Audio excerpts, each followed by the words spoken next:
Hello everyone, welcome to the Not So Round Table, episode 159. As you can see, we're back home, back in the studio, back where, where it all started. where we belong. Just kidding, it all started in like a closet or something. Yeah, but we're happy that you're here to join us. We're happy to be back in the studio, and we're happy that you guys submitted questions in the last video.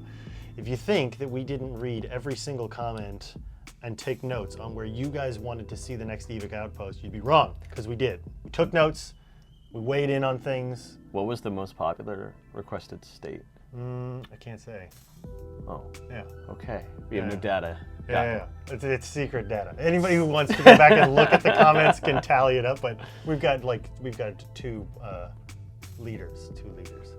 Yeah. One well, I don't want to talk about it. Okay. Yeah, we've got ideas. Yeah. What else is going on? Anything else in the news, George? Anything exciting? Like Airsoft or actual? Both. Oh, Airsoft? I don't know. 20 years coming up, 20-year anniversary coming up. That's right. I know we talked about it kind of briefly, but if you guys aren't aware, the 20th anniversary of Evike.com existing is coming up in just a couple months. So get excited about it. We're going to be doing something sizable. It's huge. Yeah, no, it'll be, it's not going to be much of there'll be some physical events at all the locations, but there'll definitely be a lot of online contests and things like that for you to enter. That's basically going to make the Customer Appreciation Week last year. Yeah. If you liked the Customer Appreciation Week from last year, you're going to love this. Yeah. It's going to be balls to the wall. Yeah. Maybe not a great reference. You want to choose a question for us? Let's get it going. Balls to the wall. Yeah.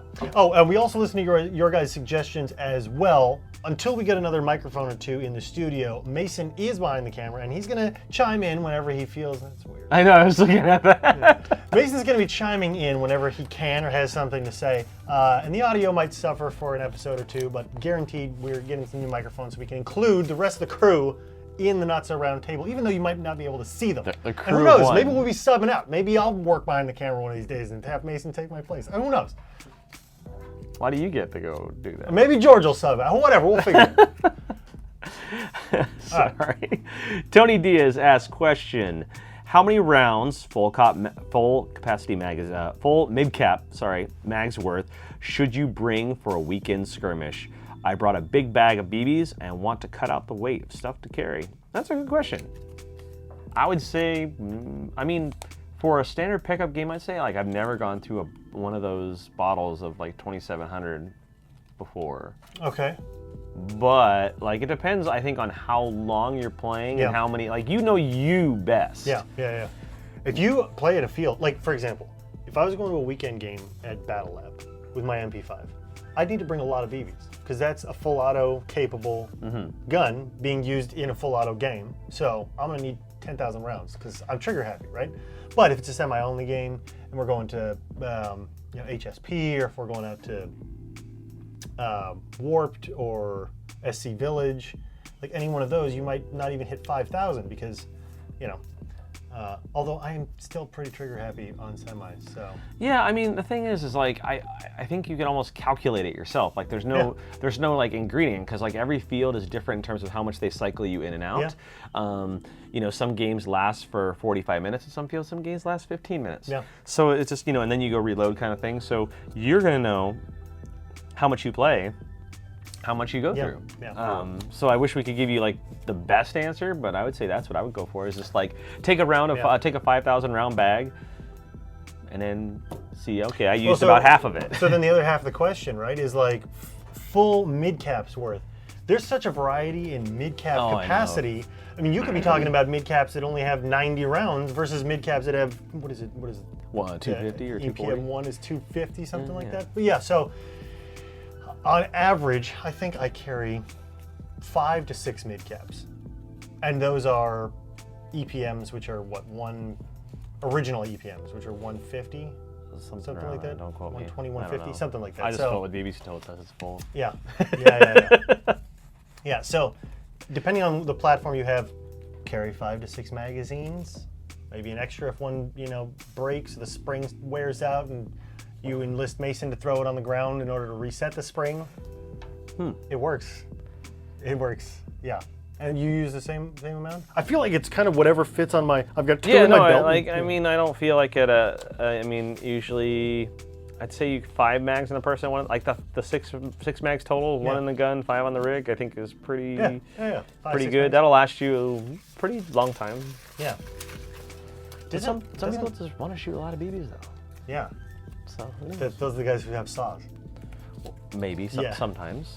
All right, next question we've got from Geroneo or Gero and You're asking the wrong guy over here. Geroneos. Sorry. This one's from 158 as well. Greetings, lads of the NSRT. That's true. It is the Not Surround Table. Yeah, and lads. Should I use a GBBR on a Milsim event? Emoji. Or just go with my AEG? Ellipses. Rewatched all the episodes during the way too long lockdown in Belgium. Ooh. So he's Belgian. Keep up the good work. Thank you. Also a thumbs up emoji. Thumbs up emoji. Yeah. So AEG or GBBR for Milsim? I mean, that's a lot of personal, in terms of, my personal advice would be is if this was your first Milsim game, to use your AEG. Right. And then decide if you want to buy a GBBR for Milsim after you've been playing it for a longer period of time. Sure. Because if you just go ham on the GBBR with that weight and the reliability, not the reliability, but this is much harder gun to use in a game, but the weight of all the magazines, it's a lot of weight on your kid. Yeah. So that kind of segues perfectly into, I think it's a great idea if the event that you're going for is catered to hyper-realism, right? So like Milsim West games are catered to ultra-realism in the way that they have a cap for how many rounds you can have on you. You shoot far less and you're doing a lot more. So that sort of realistic game, you won't be needing to reload as much, you won't be expending so much ammo, and I think if you're there, you're probably kind of signing up for more of the physical taxation that comes with the heavier magazines. But I think my suggestion would be to take an AEG simply because most GBBRs are green gas powered, and unless you want to be carrying green gas cans around with you, more weight, in addition to BBs, it's really easy to just change batteries on an AEG and go back out. So in that way, you can pack a couple batteries and it doesn't take up that much room or weight. And then you can use that room for extra BBs. I don't know. It's a good question. They're both good. I mean, it's a good question though. I'm still. Didn't we try? Was it KWA that had a gas blowback only game? It was a long time ago. Project Reality, that was KWA. Yeah. That was fun. Yeah. Not a big turnout. GBBRs are like one of the least sold things, just in general. Here. Oh yeah, here. Worldwide, I'm sure they're far more popular than they are here. Yeah, but they're still not going to outpace AEGs, no matter what the market is. But anyway. Unless you count, HPA's gas. Another question from Tony Diaz. Guy gets 2 questions in one episode. Did I really just have 2 questions about the same guy? It's okay. Whoops, sorry, Tony. Congratulations. Question: how do you keep your stuff protected and safe in the staging area if your field has no lockers? I can't think of a single field that has lockers locally. Do you know? I mean, does anybody have lockers? Mason, do you know? You have been going to. I mean, I know. I'm pretty sure SC Villages or the bigger parks like that have got to have some type of locker system. Okay. I'm just spitballing. Yeah. I'm trying to think. I've never seen one. Yeah. My advice would be to bring a Pelican case that you can lock. If you're worried about personal items that are a certain amount of items from getting taken. Lockable case, especially the Foot Locker you've got that's on the rolling. I mean that's got a lock clasp, right? So you could lock that. It's a Pelican case.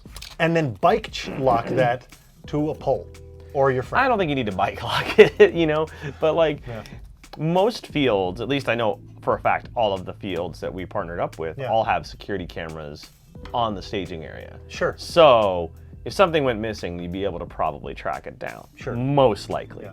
And it's more of a deterrent. It's more of a deterrent, if anything. But I'm not saying that theft doesn't happen, but I mean, if you're concerned, that's what I would do is just bring some type of case or something that you can lock with I would use a padlock or a lock that has numbers on it versus a keyed lock. Yeah. It's just something else to lose. Yeah, go ahead. I'd like to chime in. Oh, here he comes. Hey guys, Mason from behind the camera. Used to ref a field, and we had a back room with some lockers in it for some of our repeat customers, people that came in a lot of the time, and so we would allow some of the people who came more often to store some of their gear back there so they wouldn't have to lug it back and forth all the time anyway. My advice for if you're concerned with anything is really be aware of what you're bringing with you to the field and pack kind of light. Don't leave anything that's too valuable out, where it might be tempting for somebody. And like, don't bring a whole spare AEG and leave it out. Yeah. right. And if you're that worried about something, lock it up in your car, or if you have to go somewhere, bring it back with you to your car. But yeah, just try to pack light, only what you're going to use. I think that's going to be the best deterrent, is to not have anything that's worth taking. That's a really good point, because like I wouldn't keep cash in my bag. I wouldn't keep my wallet in my bag. I wouldn't keep my phone on my bag. I'd have that on my person. My car keys would be on my person. I mean, totally. I totally don't leave my. You're okay. I totally don't leave my. I wouldn't in my bring bag. a backup AEG to just an indoor field staging area. Yeah. I wouldn't bring a backup pistol. So like, what could they take? They could take my gear bag. But that's... I mean, dude, if we got our gear taken, like, we would be out a pricey amount of gear. I think I want to. Yeah, but there would be nothing in the gear bag. It'd just be the cost of the gear bag. It's just my. Because I'd be wearing all the gear. yeah, it'd be my Condor Colossus bag, empty. I want to make one recommendation that has not been touched on. If you can swing it, I would bring a group of people to play, and then have a rotating man off the field, a rotating player out, right? So if you go with a group of 5-6 people, if somebody sits out every round, you all get to play the whole day. It sucks, but if you're all bringing enough equipment that you're worried about theft. I mean, if I go to lock in your car, whatever is valuable, and have your car keys on you. That's pretty standard when we go to games. That would be far simpler. We keep our cameras, our expensive stuff in the vehicle, and lock it. Yeah. Well, hopefully that answers your question. Let's try another. Oh, this is a sizable one. Oh wow, look at that monster. Yeah, this one's from Operator Banana.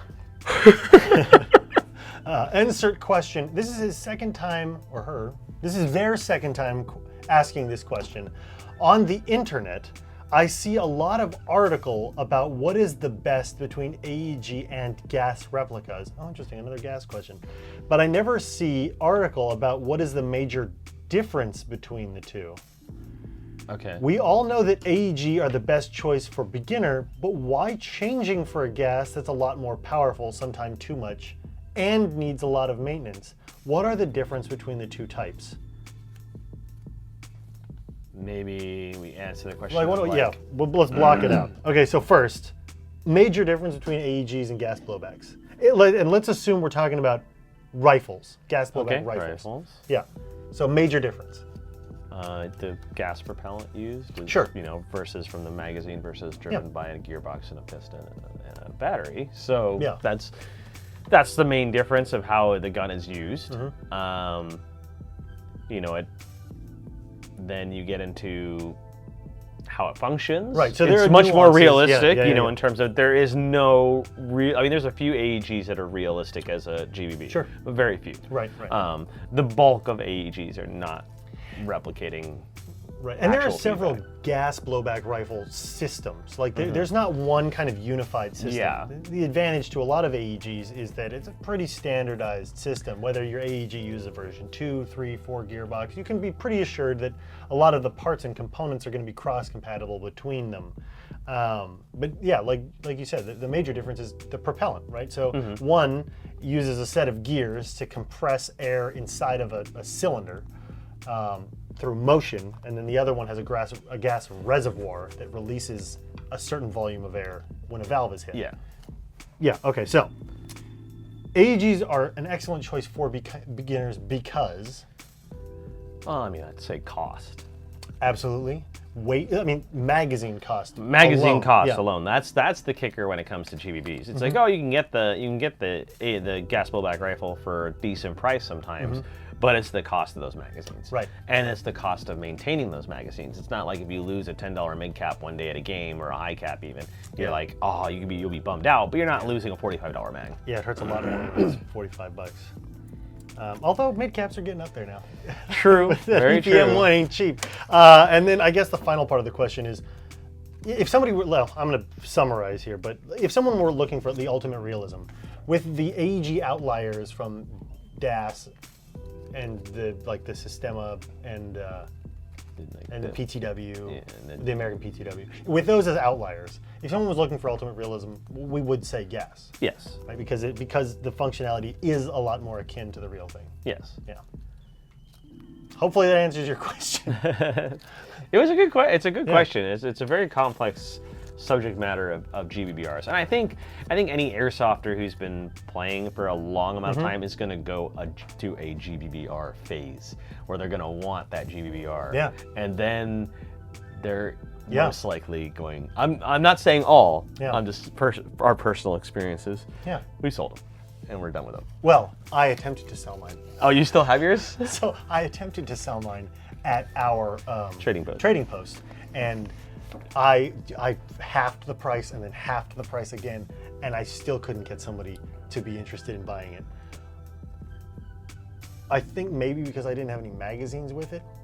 That's how much. Okay, so I bought it, built it, decided I didn't want to do gas, never bought a magazine for it.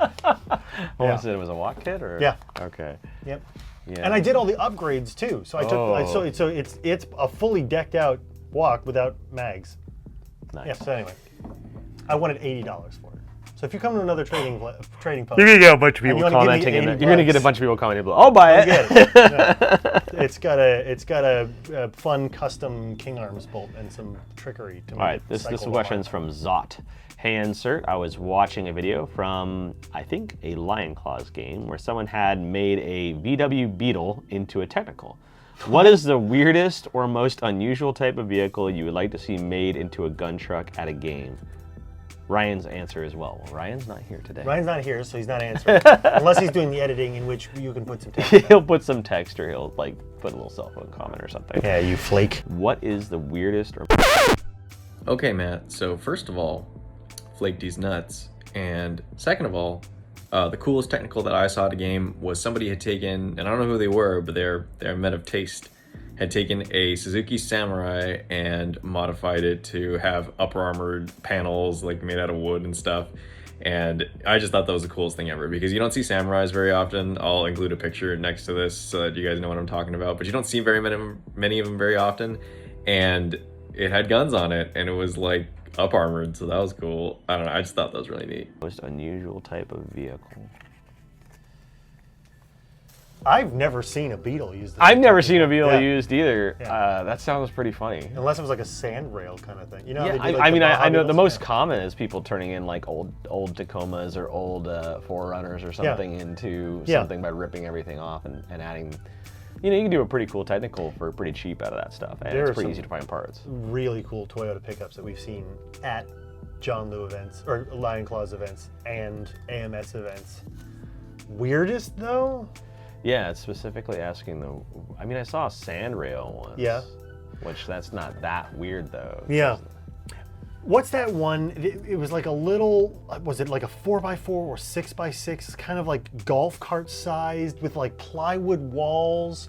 It looked like an armored personnel carrier, and I can't remember at what event it was, but it was made from plywood, and they had like a dome, like they had a shooter. Was it the 6 wheel? It was like it was a little 6 or 8 wheel something. Yeah, I think I got custom built. Like tiny little wheels. Yeah, I remember that was a thing that was at Lion Claws for a long time. I don't know what that was made off of. Yeah, that's a weird looking one. That was weird looking for sure, but it wasn't like, at that time, it wasn't that weird looking because there wasn't really that many technicals. You know, that wasn't really a thing in Airsoft for a while. I think it took a while for that to kind of like build up. Yeah. I will say, and this is, I'm criticizing it, but it's really not a criticism. I think it's funny, and it's based out of necessity. But there are events, love you guys, that do airdrops using U-Hauls and like, you know, toy trailers, right? Because you're not gonna get armored personnel carriers of that size. And so I think it's cool that you're thinking out of the box and you're like, okay, well, if we rent a truck, we can get a U-Haul that has so many whatever, and we can use that. It's just, it kind of breaks the immersion